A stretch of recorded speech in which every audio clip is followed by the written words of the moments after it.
After getting his first salary, Ekene gave it to his elder brother Ikenna, hoping he would start up a business with it.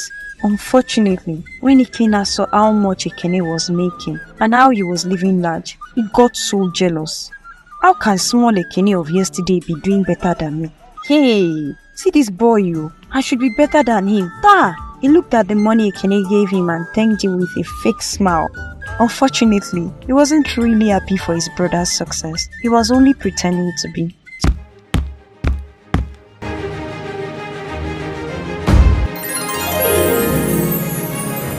So years later, Ekene had bought several lands and he was farming on them. He had become a very successful and well-known farmer.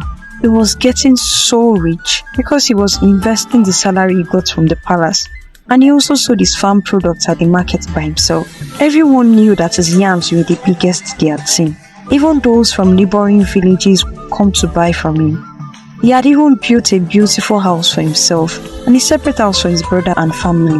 One fateful day, Ikenna's wife ran to him complaining that his brother squanders all the money he gives him on women and he doesn't take care of the family. The kids were still hungry and they looked tattered because her money alone wasn't doing much again since business was slow. He found out it was truth and decided to set up a business for Ikenna's wife instead, and that made Ikenna furious. They had a big quarrel and they exchanged words and blows. How dare you, Ekene? You think you are better than me, Abi? I will teach you a lesson. Per the words of his elder brother, Ekene responded, Metronugi, shameless man. You don't even care about your kids. How can you be spending my hard-earned money on women? Women, when your wife and kids are suffering, You a disgrace to manhood. I beg. These words pierced his soul, but instead of him to change, he became worse and even more jealous. 2 years later, Ekene got married to Amarachi and they had 3 children, 2 girls and 1 boy. Suddenly, his son became mysteriously ill. They took him to several herbalists, but none had a cure. A week after his son fell ill, he suddenly woke up and couldn't feel his own legs. Amara! Chimo, I can't feel my legs again, oh. He cried bitterly.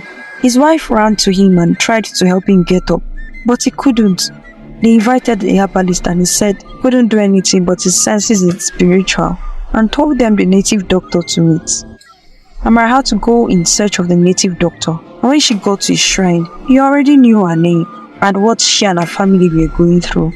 He bluntly told her the enemies were doing all things. She couldn't believe her ears. When she got back, she told her husband, Ekene, what the native doctor had said, and Ekene warned her not to visit him again. He told her that such people are the reasons for many broken families.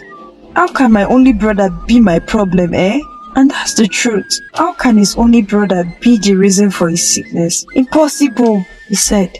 Ekene vowed that he will keep on searching for good herbalists. He will no longer look for native doctors or any other spiritualists to help him.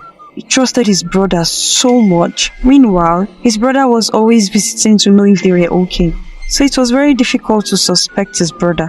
6 months later, the sickness only became worse. He had to take a break from the palace job. Luckily, the king told him that whenever he gets better, he can resume. All the money he had saved for so many years disappeared in a twinkle of an eye because of his health and that of his son. He wanted to sell some lands to raise money for more treatment, but his wife and first daughter refused. When his elder brother noticed that he was finally broke, he stopped visiting. Even when Ekene had sent his wife to beg him for money, he refused, but said he will only give her if she sleeps with him. Disgusted by his attitude, she left. When she told Ekene what happened, he became so disappointed, and he even started suspecting that what the native doctor had said was true. But they had no money to even find him and pay for his services. His wife and his first daughter had to do that year's farming by themselves. They didn't have money to employ help. On seeing this, Ikenna, his elder brother, became furious. If I allow this woman to remain alive, she will keep on helping my brother. Chai, what do I do? He thought to himself. He decided to meet his native doctor to prepare a charm for him. The native doctor advised him against it. He said that the spirit of the wife is too strong. In fact, she is the reason Ekene and her son were still alive. Ikenna kept insisting that he wanted the charm. After all, she's a woman, What can she possibly do? He said. He dropped the charm on the farm she and her daughter were still working on, hoping she would step on it. The next day while walking, Amara saw something tied with a red cloth. She fearlessly picked it up. Due to her curiosity, she unwrapped it and saw a name written on the fabric. Shocked by what she saw, she immediately said a prayer, sending whatever it was back to its sender. Then, she proceeded to burn the charm to ashes. After that, she continued farming. As Amarachi and her first daughter walked back home, several thoughts filled their mind. Who could have done that day? Was all they could think of. They were in so much deep thoughts that they never spoke until they got home. On getting home, they were met with a huge surprise. Both Ekene and his son were now okay, and standing on their own without any help.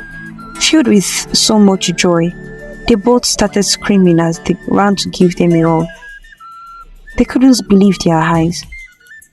Chimo! Hey, Shuku! What kind of miracle is this? How did it happen? Does your feet hurt? They were asking so many questions that the Canadians didn't even know which answer to give first. Before he could finish explaining what happened, his son pointed at a large crowd walking towards them. In the front was his uncle Ikenna, looking so unkempt. They stopped directly in front of their house, and Ikenna started begging for forgiveness. Hey, I was so jealous of your success, so I wanted it for myself. I didn't want you to be better than me, but you were just getting richer and richer and richer every day. Since I saw I couldn't be better than you, I decided to kill you and your only son, so that I can take over all your properties. Hearing all this was so heartbreaking for Ekene and his family. He went inside to think and cry. Tears were rolling down his eyes. Meanwhile, his wife couldn't hide her feelings. She started raining insults and curses on him. For a evil, we wicked man. So it's true that you're the cause of my family's problem for the past year? After all my husband has done for you, it's how you choose to pay us back. You ungrateful soul. May God deal with you. She ran inside her husband, who couldn't control his tears at this point. She could feel his pain. Imagine being an orphan with one sibling, only to discover that your own brother hates you so much. Though they were all happy that everyone was now healthy, they couldn't help but feel sad at the same time. A week later, Ikenna died leaving his wife and children. Ekene was able to bounce back, and this time around, he was even richer than before. Ikenna's wife started doing better in her business, and she was able to cater for the children with the money she made. Although a part of Ekene was still sad that his only brother had died, he was so thankful to be alive. Don't forget to like, subscribe and turn on your notifications so that you get notified for more African content and stories just like this. And in case you haven't watched our other stories, just go and watch it right now. Bye.